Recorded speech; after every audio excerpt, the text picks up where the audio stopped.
السلام علیکم ورحمت الله وبرکاتو. ټولو مسلمانانو ته د روژه مبارک سي. دوستانو، په روژه کې دغه 14 کارونه وکړئ، دنیا او آخرت به مو ښایسته سي.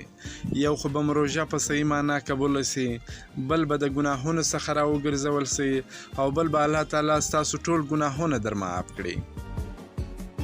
اول خو باید روژې ته د زړه له تله خوشحاله سو. یو، ډېر استغفار کول. دویم، ډېرې دعاګانې کول د نړۍ ټولو مسلمانانو ته. دریم، ډېرې صدقې ورکول. څلورم، قرآن کریم ته تر ټولو ډېر وخت ورکول. پنځم، د فرضي لمنځونو ترڅنګ نفلي لمنځونه ډېرول. شپږم، خپل اخلاق برابرول.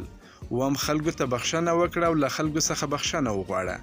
اتم، له ښیرا او ښکنځلو څخه ډېر ځان وساته. نهم، خپلې سترګې له غلط استعمال نه وساته. لسم، خپل سوچونه او فکرونه دې سم کړه. یولسم، د خپلې ژبې حفاظت دې وکړه، د غیبت او د بهتان نه ځان وساته. دولسم، خپل غوږونه د سندرو او نورو چټیاتو له اورېدلو څخه بند کړه. دیارلسم، د کورنۍ له غړو سره د کور په کارونو کې مرسته وکړه.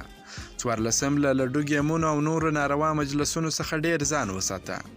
پنځلسم، د بدن ټول غړي دې مکمل کنټرول کړه او له غوسې ډېر ځان وساته. شپاړسم، په کومو ګناهونو او ناروا اړیکو چې اخته له دې ټولو په صحیح معنا توبه وباسه. دغه یو څو کارونه که موږ په دې مبارکه میاشت کې عملي کړو، نو الله عزوجل ته به ډېر محبوبه وي او زموږ د نیکبختۍ او خوشحالۍ یوه بهترینه ذریعه به وګرځي. انشاءالله رب دې اول ماته په دې خبرو د عمل کولو توفیق راکړي او بیا تاسې ټولو ته.